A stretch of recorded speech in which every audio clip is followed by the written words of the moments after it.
நண்பர்கள் அனைவருக்கும் வணக்கம். சனிக்கிழமை ஞாயிற்றுக்கிழமை நான் வீடியோ பேசலை. ஸோ அன்றைக்கி நான் சொல்ல வந்த முக்கியமான செய்திகளை இன்றைக்கி இந்த வீடியோவில் வந்துட்டு நான் சொல்ல போகிறேன். எல்லாமே முக்கியமான நியூஸ் தான். குறிப்பாக இந்த வீடியோவோட இறுதியில் குவாட் சமிட் சம்மந்தமான முக்கியமான விஷயத்தை பற்றி வந்துட்டு நம்ம பார்க்க போகிறோம். சீனா அலற ஆரம்பிச்சிட்டாங்க குவாடை பார்த்து அப்படின்னே வந்துட்டு சொல்லலாம். ஸோ சொல்ல வந்த அந்த செய்திகளுக்குள்ளே வந்துட்டு நான் வர்றேன். போன வாரம் பெரிய அளவுக்கு பேசப்பட்ட ஒரு முக்கியமான செய்தி என்ன அப்படின்னு பார்த்துக்கிட்டிங்கன்னா, நம்மளுடைய அரசாங்கம் ட்ரோன்ஸ் இம்போர்ட்டை பேன் பண்ணிட்டாங்க. கமர்ஷியல் ட்ரோன்ஸ், கல்யாணத்திலேருந்து காது குத்துலேருந்து சினிமா பட ஷூட்டிங்லேருந்து எல்லாருமே ட்ரோன்ஸ் யூஸ் பண்ணி வந்துட்டுருக்காங்க. அவங்க எல்லாத்துக்குமே தெரியும்.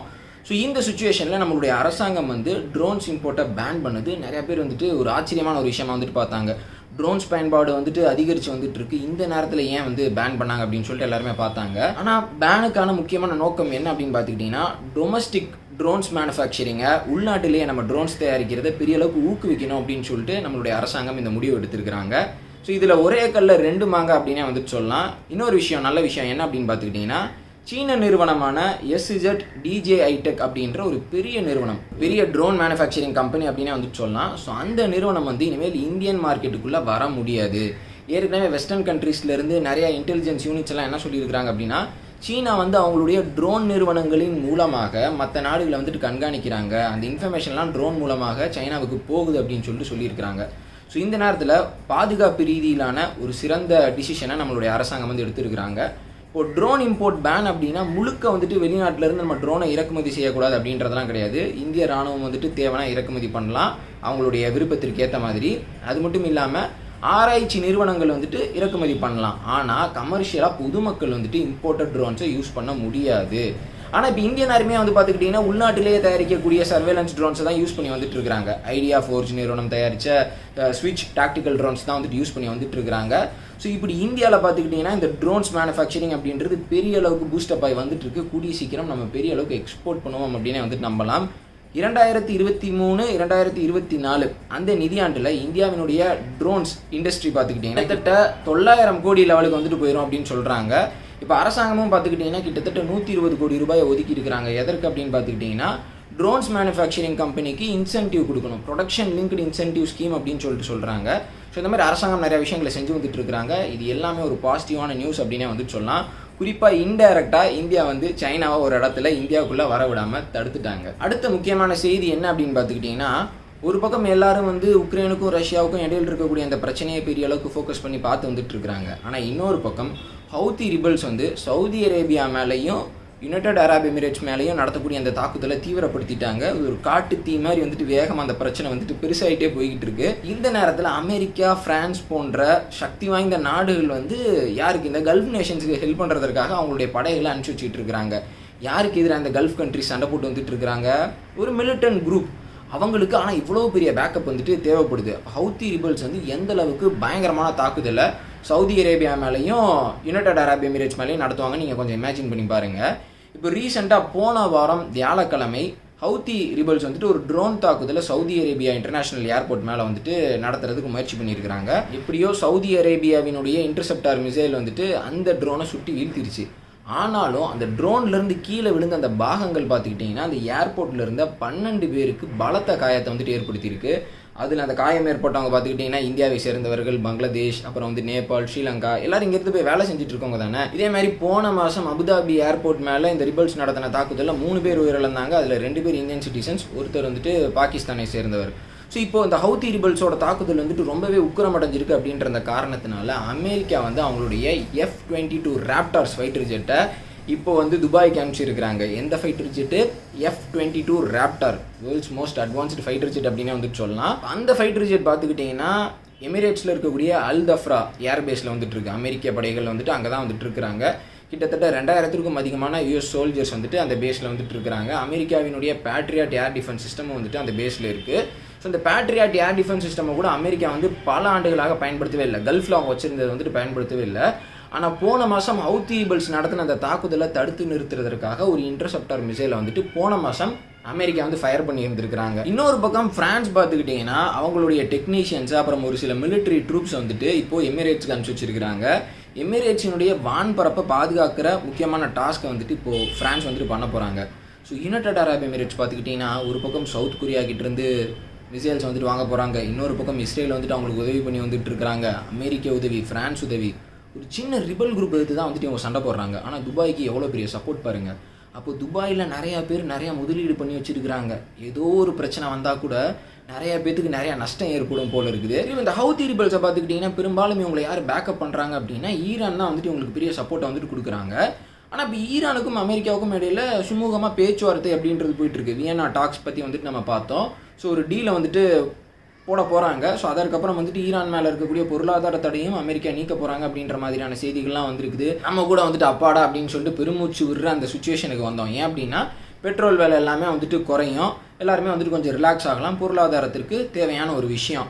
ஸோ அப்படி இருக்கிறப்போ இந்த ஈரான் அமெரிக்கா பேச்சுவார்த்தை உடையிற மாதிரி இப்போ ஹவுதி ரிபல்ஸ் வந்துட்டு ஒரு பக்கம் தாக்குதல் நிகழ்த்தி வந்துட்டு இருக்கிறாங்க. ஜியோ பாலிட்டிக்ஸை பொறுத்த வரைக்கும் நிறையா விஷயங்கள் வந்துட்டு கொஞ்சம் புரியாது. இந்த நேரத்தில் ஒரு சிலர் என்ன சொல்கிறாங்க அப்படின்னு பார்த்துக்கிட்டிங்கன்னா, இது ஹவுதி ரிபல்ஸ் வந்துட்டு ஈரானினுடைய அறிவுறுத்தலின் பேரில் நடத்தக்கூடிய அந்த ஒரு தாக்குதல் கிடையாதுங்க. இந்த டீல் முறியணும் அப்படின்றதற்காக ஹவுதி ரிபல்ஸில் இருக்கக்கூடிய ஒரு சில ஃபேக்ஷன்ஸ் வந்துட்டு, ஒரு சில குரூப்ஸ் வந்துட்டு இஸ்ரேலினுடைய அறிவுறுத்தலின் பேரில் இப்போ வந்து ஈரானுக்கும் இந்த சவுதி அப்புறம் வந்துட்டு துபாய்க்கும் இடையில பகைமை வந்து அதிகமாகணும்னு சொல்லிட்டு இஸ்ரேல் சொல்லக்கூடிய அந்த காரியத்தினால செஞ்சு வந்துட்டு இருக்கிறாங்க. அதே மாதிரி இப்போ அமெரிக்கா வந்துட்டு இந்த மாதிரி துபாய்க்கும் ஈரானுக்கும் இடையில மோதல் பெரிய லெவலில் போக ஆரம்பிச்சிருச்சு அப்படின்னா அந்த டீலுக்கு ஒத்துக்க மாட்டாங்கல்ல. ஸோ இன்டெரக்டாக இஸ்ரேல் பண்ணுற ஃபால்ஸ் ஃப்ளாக் ஆப்ரேஷன் இது அப்படின்னு சொல்லிட்டு ஒரு சிலர் சொல்கிறாங்க. ஏன்னா இப்போது யமன்லேருந்து இந்த ட்ரோன்ஸோ இல்லை மிசைல்ஸோ வந்துட்டு லான்ச் செய்யப்படலை. முக்கியமான பெருவாரியான ட்ரோன்ஸ் அப்புறம் மிசைல்ஸ் வந்துட்டு ஈராக்கில் இருக்கக்கூடிய ஏதோ ஒரு ரிபல் குரூப்ஸ் வந்துட்டு லான்ச் பண்ணதாக வந்துட்டு பார்க்கப்படுது. ஸோ அவங்களுக்கு மேபி மொசாட் வந்துட்டு இன்டெரக்டாக ஹெல்ப் பண்ணியிருக்கலாம். மொசாட் தான் ஹெல்ப் பண்ணாங்க, அவங்க தான் செஞ்சாங்கன்றதுக்கான ஆதாரம் எதுவுமே வந்துட்டு இருக்காது. ஆனால் எல்லோரும் இப்படி ஒரு ஆங்கிளில் வந்துட்டு பார்க்குறாங்க. இப்போ நான் குவாட் ஃபாரின் மினிஸ்டர்ஸ் மீட் சம்மந்தமான முக்கியமான விஷயத்துக்கு நான் வர்றேன். இப்போ அந்த ஃப்ரைடே மெல்பர்னில் வந்துட்டு ஃபாரின் மினிஸ்டர்ஸ் சமிட் வந்துட்டு நடந்தது, உங்கள் எல்லாத்துக்குமே வந்துட்டு தெரியும். குவாடை பொறுத்த வரைக்கும் நிறைய பேர் எப்படி யோசிக்க ஆரம்பித்தாங்க அப்படின்னா, டொனால்ட் ட்ரம்ப்புக்கு அப்புறம் வந்துட்டு குவாட் வந்து சிறப்பாக செயல்படாது.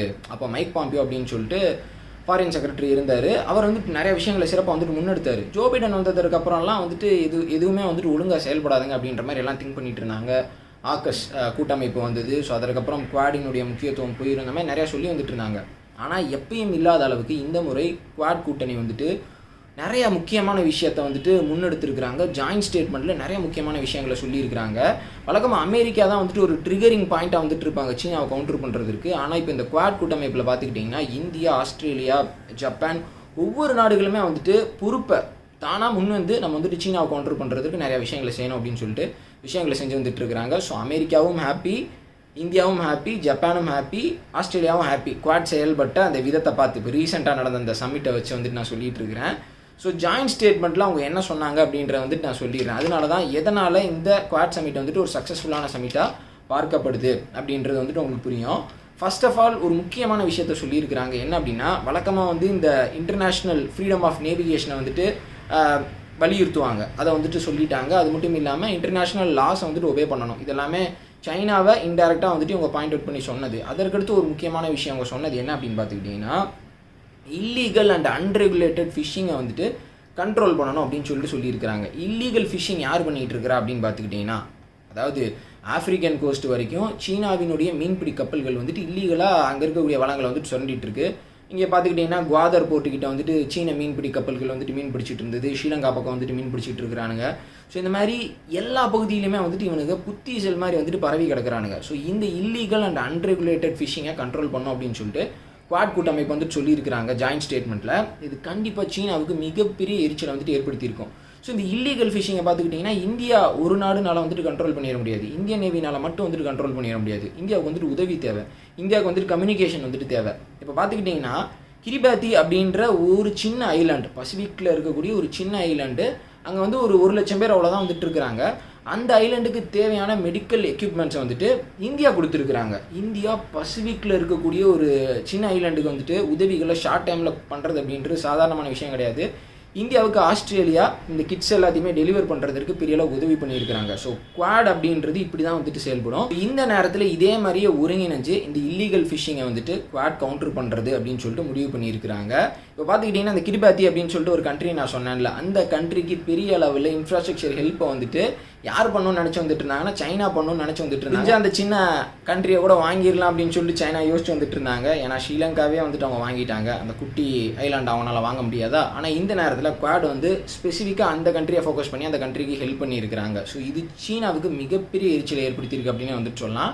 இன்னொரு பக்கம் ஜாயின்ட் ஸ்டேட்மெண்ட்டில் பார்த்துக்கிட்டிங்கன்னா பாகிஸ்தானை பெரிய அளவுக்கு வந்துட்டு வச்சு செஞ்சுட்டாங்க. முக்கியமாக கிராஸ் பார்டர் டெரரிசம், எல்லை தாண்டிய பயங்கரவாதத்தை வந்துட்டு ஏற்றுக்கவே முடியாது, அதற்கு எதிரான நடவடிக்கைகளை வந்துட்டு நம்ம ஒருங்கிணைஞ்சு எடுக்கணும் அப்படின்னு சொல்லியிருக்கிறாங்க. அது மட்டும் இல்லாமல் பயங்கரவாதிகளுக்கு புகலிடம் எந்த நாடுகளுமே கொடுக்கக்கூடாது, அப்படி கொடுத்தா அதற்கு எதிரான நடவடிக்கையை வந்துட்டு நம்ம எடுக்கணும்னு சொல்லியிருக்கிறாங்க.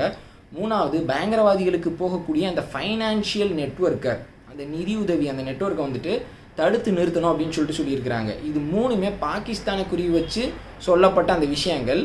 இப்போது சைனாவுக்கு அடுத்தபடியாக ஜாயின்ட் ஸ்டேட்மெண்ட்டில் பாகிஸ்தானை பற்றி சொல்லியிருக்கிறாங்க அப்படின்னா, அப்போது இந்த இண்டோ பசிபிக் ரீஜனில் சீனாவுக்கு அடுத்தபடியாக மிகப்பெரிய அச்சுறுத்தலாக யார் இருக்கா அப்படின்றத இவங்க இன்டெரக்டாக சொல்லியிருக்கிறாங்கன்னா பாகிஸ்தான் தான் இருக்கிறாங்க அப்படின்னு சொல்லியிருக்கிறாங்க.